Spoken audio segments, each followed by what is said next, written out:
Hi guys, George here today at Optics Warehouse at our outdoor testing facility. Today got something a bit of a new release, the HikMicro Neos. Here I have the NH25. There are another two models in the series, and an E25 and an NH35. Go run down the specs on the other ones a bit later, but the one I've got here is slap bang in the middle, and this is going to be RRP of around £1,000. For that you get a 320 sensor, you get sub 18 millikelvin, and the whole host of usual HikMicro features. Shutterless display, so you get no freezing through the image, no clicking, anything like that. You get Image Pro 3, Zoom Pro 3, and some other bits that I'll go through that I've noticed are a little new when I do a menu rundown. So looking through here, I've put the trusty rabbit target down range. You can see we start at a base mag of 3.5, and if I range find him, they're 69 meters away, which, one thing you might notice as I'm looking through this, I'm holding my eye quite close to the scope. That is because it's based on the same chassis as the HikMicro Alpex Lite.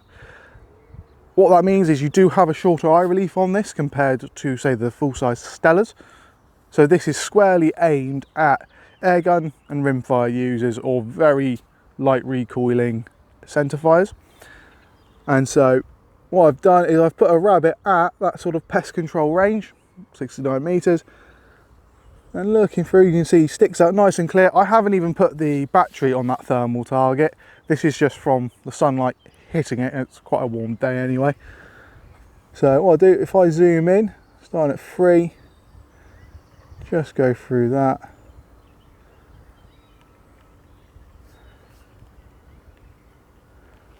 As we get, what's the highest mag? So highest mag is 24.5, and as you can see, it is very pixelated. That is, there's no way around it, the sort of handicap of the sort of lower size sensors.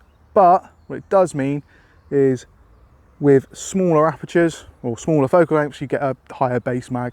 So for pest control, you're not going to need to zoom in much. I mean, you can quite easily shoot that at that distance as is, and it sticks out really clearly. So if that was something that was actually warm, it would stick out even more. It's going to be more than fit for purpose. So what I'm going to do now, go through the menus, show you some of the features. Maybe I forgot something, and show you how to change things as well.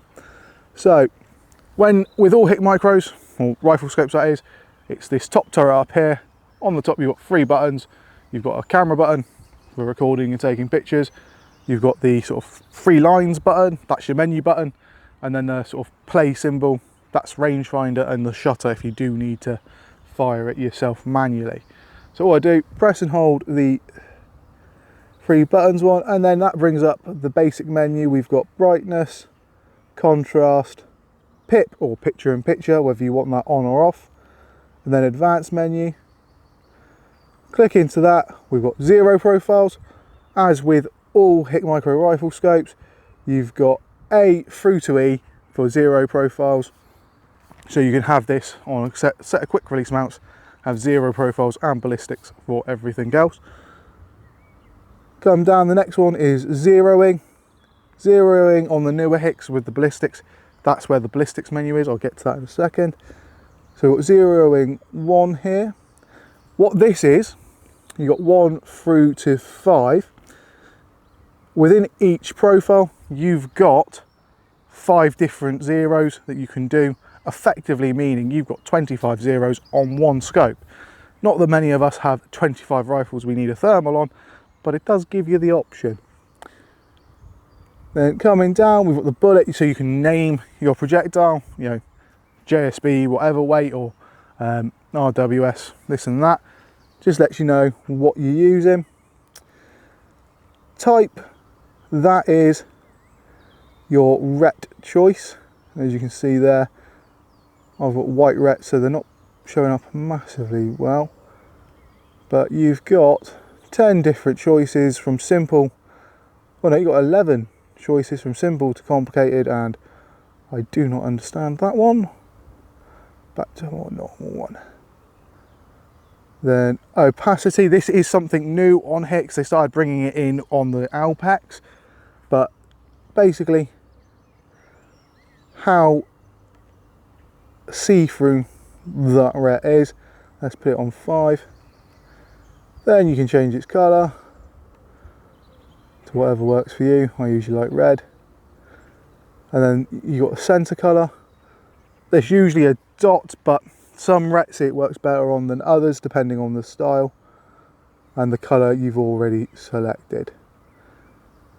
Then we've got corrections. This is how you zero, essentially. So if I click in there, I can set the distance. If you're setting up the ballistic calculator, this is where you tell it that you are zeroing at 25, 50, whatever meters it tends to be. Zoom. This is your zoom while zeroing. For any digital scope, I can't say this enough, zoom right the way in when you're doing your fine tune. It gives you a finer adjustment and seems to solve 99% of zeroing problems with any digital scope. Then you've got the freeze, so that just lets you freeze the image after a shot. Typically, I don't find I need to do that often because you can, when you go into corrections to move it, you have a reference mark there, so you know you keep that on where you've aimed and you bring the reticle to where the shot has gone. I find that easier than freezing the screen. If I come back out of here, yeah, we're going to hit save, why not? Below we've got the ballistics. In there, yeah, we want to turn it off. Turn it on. And then we can change the aim point style. So that just gives us what our holdover is going to look like. That's something that's a little bit newer. Then the aim point colour, let's make it green so it's easy to see. And then the parameters in here, drag model. For the types of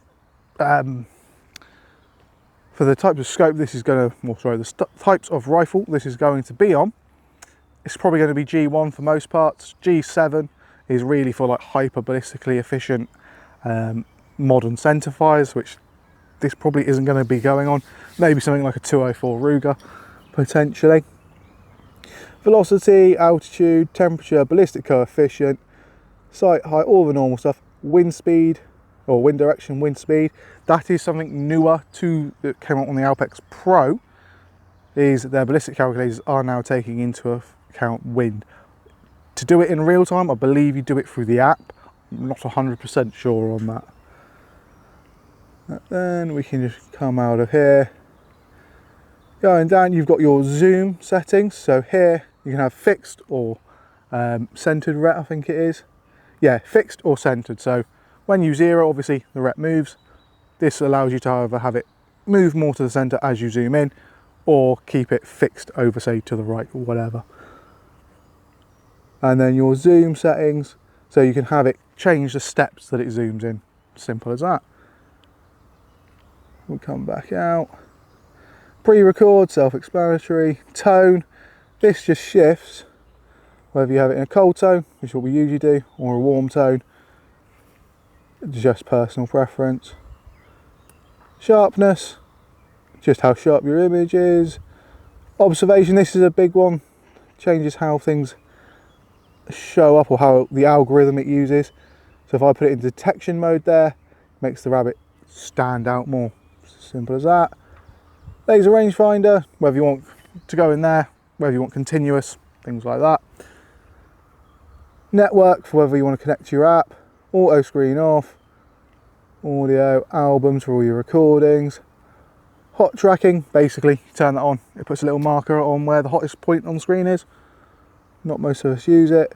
Custom palettes, basically if you only use black hot, for example, you can turn all the others off. That's all that's for.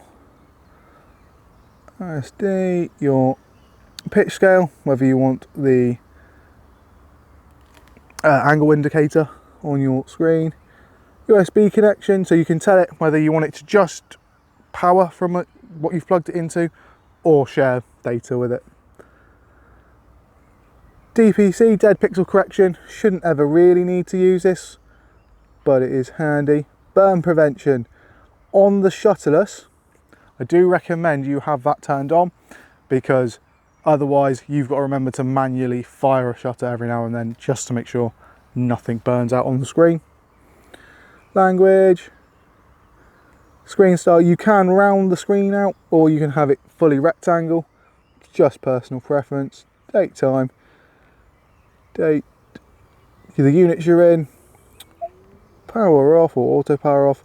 Whether you want remote access, again this is to do with the app, you know, be able to control it from there. Restore, reset, these are your factory resets and restores. One just changes all the settings back to factory, one wipes all the data off as if it has just come from the factory. Then your passcode for your Wi-Fi and then version.